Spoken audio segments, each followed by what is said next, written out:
हाय दोस्तों, आइए आधुनिक भारत के इतिहास सेक्शन में हम लोग जानेंगे लाहौर षड्यंत्र केस और शहीद आज़म राजगुरु और सुखदेव, चंद्रशेखर आज़ाद, लाला लाजपत राय, साइमन कमीशन से जुड़े हुए चीज़ों को, और समझेंगे कि क्यों फांसी पे चढ़े हमारे तीनों क्रांतिकारी राजगुरु, सुखदेव और भगत सिंह।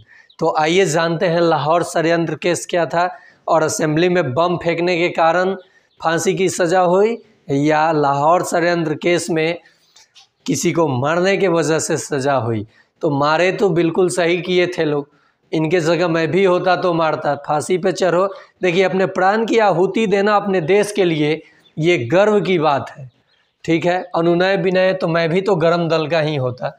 देखिए लाहौर षड्यंत्र केस 1929 में होता क्या है कि साइमन कमीशन के विरोध में, जिसका नेतृत्व लाला लाजपत राय करते हैं, भारतीय साइमन कमीशन का विरोध करते हैं लाहौर में, जहां पे लाठीचार्ज कर दिया जाता है अंग्रेज़ों के द्वारा और उसमें लाला लाजपत राय घायल हो जाते हैं। 18 दिनों के बाद उनकी मृत्यु हो जाती है।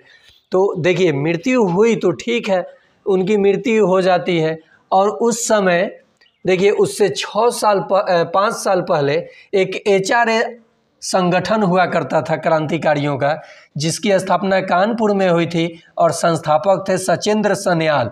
इन लोगों का काम ही था कि अंग्रेज़ों को कस के लतियाना और देश से भगाना, यही इनका काम था। इसका फुल फॉर्म होता है हिंदुस्तान रिपब्लिक एसोसिएशन। HRA के संस्थापक कौन थे? सचेंद्र सन्याल। ये खूब पूछा गया है। कब? 1924 में। तो इसी से जुड़े हुए ये लोग थे। और लाहौर षड्यंत्र केस जब होता है लाठीचार्ज, तो उसमें लाला लाजपत राय मारे जाते हैं और काकोरी बम कांड का अंजाम इन्हीं में से सदस्य दिए रहते हैं, जो कि मैं बता चुका हूं। काकोरी कांड में HRA के ही वो सदस्य थे जिन पे मुकदमा चलाकर और इस संस्था को विखंडित किया जाता है और उसके सदस्यों को सज़ा सुनाई जाती है। तो उसमें से बचे कौन रहते हैं? चंद्रशेखर आज़ाद। तो उन्होंने ठीक 4 साल के बाद HSRA, फिरोज शाह कोटला में HSRA की स्थापना करते हैं। कौन? चंद्रशेखर आज़ाद। चंद्रशेखर आज़ाद किनके साथ मिलकर? भगत सिंह। उसके बाद भगत सिंह भी इसमें शामिल होते हैं और इसका फुल फॉर्म होता है Hindustan socialist Republic association. Hindustan socialist Republic association की स्थापना किसने किया? तो चंद्रशेखर आज़ाद ने। कब? 1928 में। तो इसी संस्था के 3 स्टार, माने मुख्य रूप से जो फांसी पे चढ़े, कौन? राजगुरु, सुखदेव और भगत सिंह। और योजना, अब देखिए लाठीचार्ज हुआ तो मर गए, तो इन्होंने प्रण लिया कि मारना किसको है? SP एस्कॉर्ट को मारना है।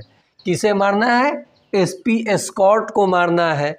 लेकिन पहचान सही से नहीं हो पाती है, तो ASP असिस्टेंट सुपरिटेंडेंट पुलिस, उस समय कौन रहता है? सांडर्स की हत्या हो जाती है। नहीं पहचान, बोल दिया जाता है कि यही है एस्कॉर्ट, तो इनको गोली मार के, तो मारा तो किसी को गया ही, इसको मार के हत्या कर देते हैं। कौन कौन? तो राजगुरु और भगत सिंह। सुखदेव का काम क्या था? योजना बनाना। इन्होंने क्या किया था? योजना, सब प्लानिंग किया था कि कैसे जाना है क्या। और चंद्रशेखर आज़ाद का काम क्या था? प्रोटेक्शन देना, कि अगर कुछ भी गड़बड़ होता है तो मैं संभाल लूँगा, एक तरफ मैं सबको कवर किया रहूँगा, पीछे तुम लोग अपना कांड कर देना। कांड क्या करना? किसी एक कायर को मार देना। ये लोग अंग्रेज क्या करते थे? जुल्म करते थे। तो इन लोगों ने मार दिया तो पते नहीं चला किसने मारा। अंग्रेजों को पते नहीं चला, उसमें किसी की सजा नहीं हुई, किसी को नहीं पकड़ा गया। लेकिन उस समय जांच हुआ, उसके बाद बम कांड हुआ। बम कांड में क्या किया गया?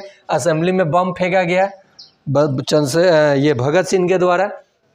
तो उस समय आजीवन कारावास हुआ था, लेकिन बाद में पता चलता है कि गोली इन्हीं लोगों ने मारा है, जिसके वजह से 23 मार्च 1931 को लाहौर सेंट्रल जेल में इन लोगों की फांसी हो जाती है। किसकी? राजगुरु, सुखदेव और शहीद आजम भगत सिंह की। तो अगर इस कंटेंट में कितने लोगों पे केस चलता है? 18 लोगों पे, लेकिन फांसी कितने लोगों की होती है? 3 लोगों की। और 30 अक्टूबर साइमन कमीशन का विरोध कब लाठीचार्ज हुआ था? 30 अक्टूबर 1930 को। तो अगर ये जानकारी आपको अच्छी लगी हो तो आप जुड़िए रैंकर गुरु राहुल सर के साथ। ऐसे ही जानकारियाँ, अंग्रेज़ों को लतम जुतम करने वाले जानकारियाँ आपको देता रहूँगा। और कितना वो लोग अत्याचारी थे, जब तक हमारे क्रांतिकारी भाई नहीं उगे होते तो ये प्रणाम सर जी हुजूर करके आज़ादी नहीं मिलने वाली थी। इन लोगों को जब डर लगा कि अब भारतीय भी हमें लतियाएंगे, जुतियाएंगे, तबे ये लोग भागा। और उधर विश्व युद्ध में जापान की हार होती है और विश्व युद्ध में काफ़ी भयानक स्थिति हो जाती है द्वितीय विश्व युद्ध में, जिसके कारण और भी ये भारतीय इन पे हावी होते हैं और आज़ादी मिलती है। बाकी तो आप पढ़ रहे हैं, आपको पता चलेगा कि कैसे कैसे आज़ादी मिली। अभी 15 अगस्त भी आ रहा है, तो आपको इन सब जानकारियों को, ये देखिए, कोई एग्ज़ाम रिलेटेड के लिए ही ये सब चीज़ें नहीं पढ़ना है, ये भी जानना है कि कैसे क्रांतिकारी और कैसे आंदोलनकारियों ने अपनी सारे सुख सुविधा त्याग कर कैसे जीते थे और अपने प्राण की आहुति देकर हमें आज़ादी दिलाए हैं। तो इस आज़ादी के संजोए रखना है और अपने देश प्रेम में कुछ अच्छा करना है। ठीक है, तो आज के लिए इतना ही, फिर मिलते हैं अगले सेशन में।